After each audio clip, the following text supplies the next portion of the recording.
শ্যামাপ্রসাদ মুখার্জি কে? ভারত ছাড়ো আন্দোলন যাতে শক্ত ভিতের উপর দাঁড়াতে না পারে তাকে দমন করার জন্য, তাকে বন্ধ করার জন্য প্রশাসন এমন একটা ব্যবস্থা গ্রহণ করুক। যে চিঠি লিখেছিলেন শ্যামাপ্রসাদ মুখোপাধ্যায়, সেই শ্যামাপ্রসাদ মুখোপাধ্যায়কে আজকে গোটা দেশের ছাত্র যুবকদের সামনে, গোটা পশ্চিমবাংলার ছাত্র যুবকদের সামনে তুলে ধরা হচ্ছে। যে নবজাগরণের যারা বড় মানুষ, বিদ্যাসাগর, রবীন্দ্রনাথ, শরৎচন্দ্র, নজরুল, রাজা রামমোহন রায়, নেতাজি সুভাষ বোস, ক্ষুদিরাম, ভগৎ সিং, সিআর দাস, এদের থেকেও কি শ্যামাপ্রসাদ মুখোপাধ্যায় বড়? আমরা চ্যালেঞ্জ গ্রহণ করছি যে আমরা পশ্চিমবাংলায় রাজ্য সরকার স্কুলে স্কুলে শ্যামাপ্রসাদ মুখোপাধ্যায়ের পাঠ দেবে।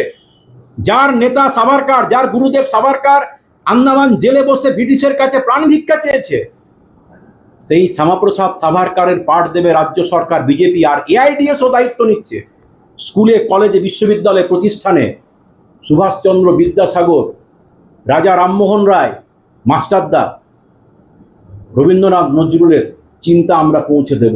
শ্যামাপ্রসাদ মুখার্জির অবদান পশ্চিমবঙ্গের ইতিহাসে অত্যন্ত প্রশংসনীয় বলে উল্লেখ করা হয়েছে এবং 2026-এর এই 6 জুলাই 125তম বার্ষিকী পালন করার আহ্বান জানিয়ে সরকারি প্রতিষ্ঠান ছুটি ঘোষণা করা হয়েছে। শুধু তাই নয়, 125 ফুট মূর্তি সরকারি ব্যয়ে একটা মিউজিয়াম সহ আরও লাইব্রেরি করার জন্য সরকারি তহবিল থেকে 200 কোটি টাকা বরাদ্দ হয়েছে। শ্যামাপ্রসাদ মুখার্জি কে? 42-এর আগস্ট আন্দোলনের বিরোধিতা করেই শ্যামাপ্রসাদ মুখার্জি বলেছিলেন, আমি মনে করি না যে গত 3 মাসের মধ্যে যেসব অর্থহীন উচ্ছৃঙ্খলতা এবং নাশকতামূলক কাজ হয়েছে তার দ্বারা স্বাধীনতা সংগ্রামে বিশেষ কিছু সহায়তা হতে পারে। ভারত ছাড়ো আন্দোলনে যখন গোটা দেশ উত্তাল, যখন গোটা দেশের ছাত্র যুবকরা ব্রিটিশের কারাগার ভরিয়ে দিচ্ছে, পুলিশের বুলেটের সামনে বুক পেতে দিচ্ছে, তখন শ্যামাপ্রসাদ মুখার্জি, হিন্দু মহাসভার কার্যকরী সভাপতি, তিনি কি বলছেন? যে এটা হচ্ছে অর্থহীন উচ্ছৃঙ্খলতা এবং নাশকতামূলক কাজ।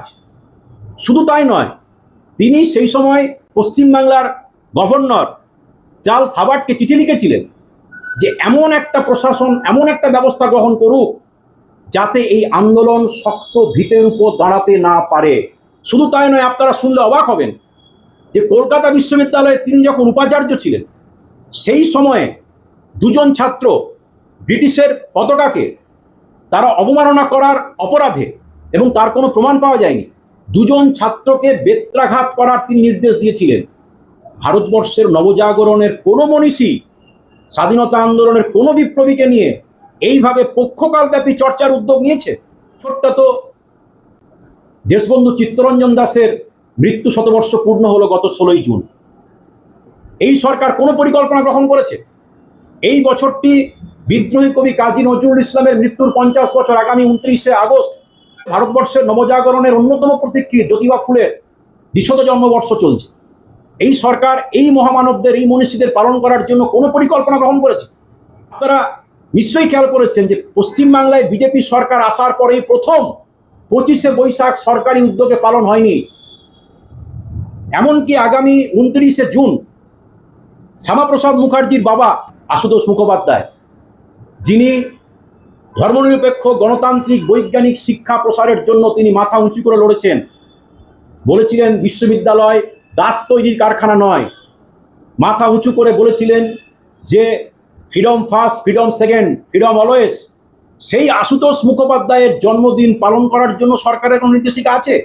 তাহলে আমরা সরকারকে প্রশ্ন করতে চাই যে নবজাগরণের যারা বড় মানুষ, বিদ্যাসাগর, রবীন্দ্রনাথ, শরৎচন্দ্র, নজরুল, রাজা রামমোহন রায়, নেতাজি সুভাষ বোস, ক্ষুদিরাম, ভগৎ সিং, সিআর দাস, এদের থেকেও কি শ্যামাপ্রসাদ মুখোপাধ্যায় বড়?